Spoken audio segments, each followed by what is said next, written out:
In this playthrough, we try a more direct approach of the Golden Cat mission. Co-creative directors Harvey Smith and Rafael Colantonio are here to walk you through it. Okay, so this time the player has done a different sequence leading through the streets leading up to the Golden Cat, and it has come in through the rooftops. It's a lot of vertical movement in the game, a lot of mobility. In the previous area, you can get dropped off in the river, and you're here to kill Custis and Morgan Pendleton. And therefore, there are several different ways to enter the Golden Cat area. In this playthrough, we're going to do very brutally.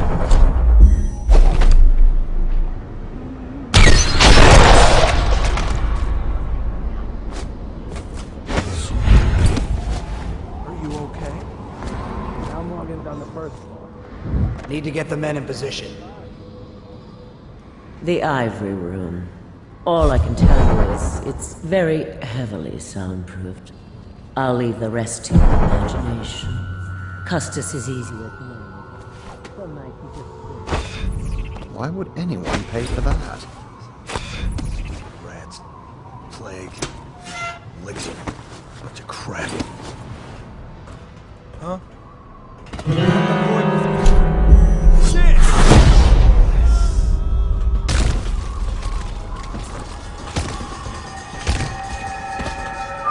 This is a drop attack.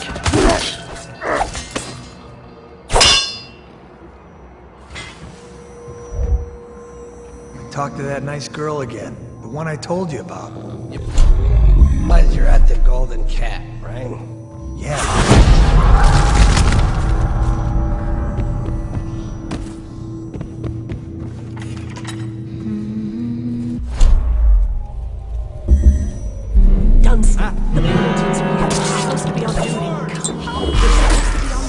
Obviously, playing this way has got consequences. Some of them is that we track the number of death and innocents that the player kill, and this derives the ending, but also derives some of the little story beats all along the game. And besides, playing this way is actually very consuming in terms of resource. So the player uses those resources like powers and his mana and his health potions, and he has to use them carefully.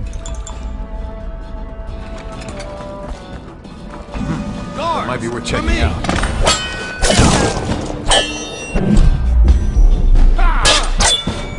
Take out his legs.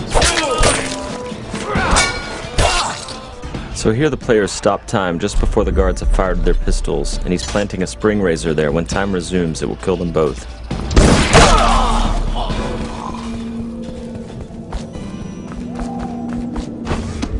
Find me out.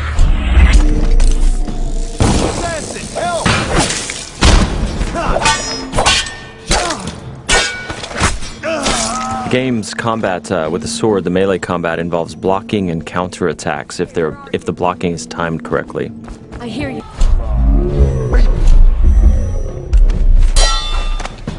I'm a... I'll have you whipped and put to work in the...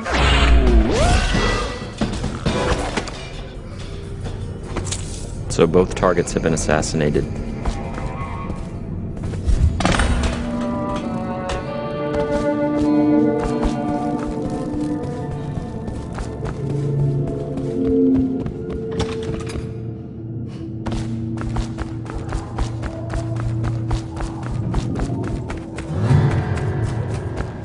Huh? Someone help me out! Someone get over here! Help! Someone...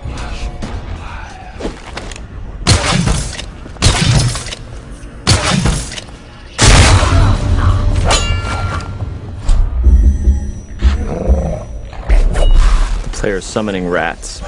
Once the rats are in the world, they're like little AIs. So sometimes the guards win, sometimes the rats win. And here the player has possessed one of his own rats and is now getting away.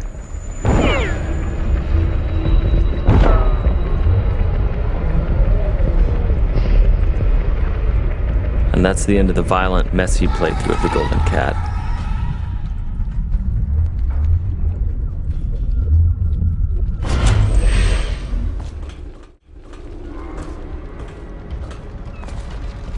So this is a very different area. The previous area with posh and pretty, this is like desolated, abandoned. This is actually the area where there are weepers. It's called the flooded district. And there are those tall boys here that are preventing the weepers. The weepers are the plague-infected people. Those tall boys, their job is to prevent them from accessing the rich area. So they will shoot at the weepers and they will shoot at anything that tries to get through, including the player.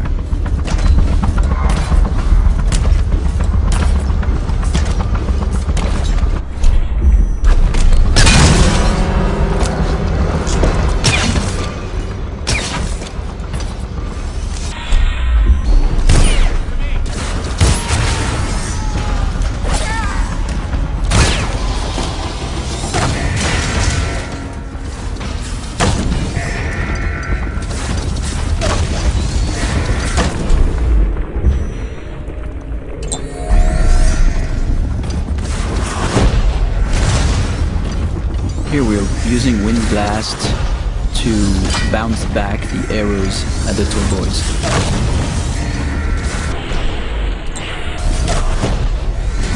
Using Wind Blast to knock the tall boys' phosphorescent arrows back at them is another combination of game mechanics that we did not plan for, but players found it quite fun. So we made some small changes to help support it.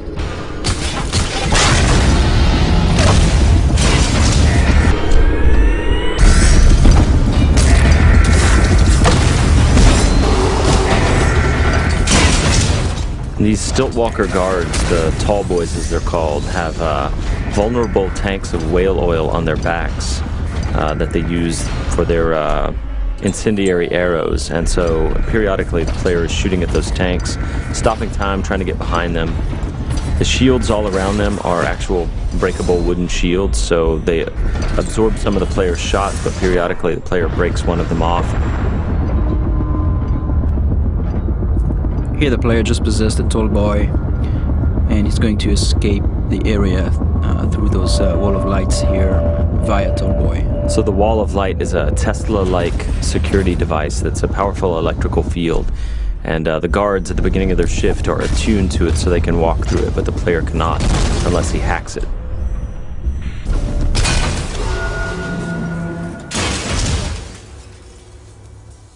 Thank you for watching. For an alternate approach, check out youtube.com/Dishonored or Dishonored.com.